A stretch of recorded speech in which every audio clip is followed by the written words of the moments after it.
धेरै पहिला एउटा नारायण गोपालको गीत सुनेको थिएँ।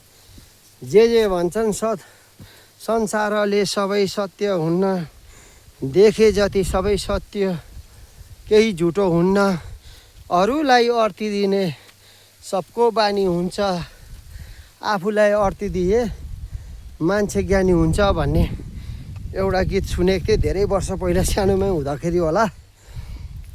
कता कता अहिले त्यसको मिनिङ बुझ्दाखेरि चाहिँ अब त्यति बेला त थाहा भएन, ठिकै रहेछ।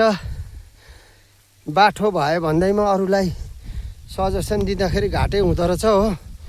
त्यसले गर्दाखेरि आफ्नै लगन, आफ्नै उमङ्ग, आफ्नै घर परिवार, आफ्नै सबै इष्टमित्र र बुझेर हिँडेर सबै गरियो भने धेरै राम्रो र सबैसँग एकत्र हुने रहेछौँ है साथी हो। ल है के गर्नु, यस्तो छ है। नजारा हेरिहाल्नुहोस्, भिडियो टन्नै बनाइदिएको छु। हरियालीको अलावा केही छैन। ऊ हाम्रो दिदी बहिनी हेर्नु तल, आम्मामा यस्तो पानी झरीमा पनि हेर्नु।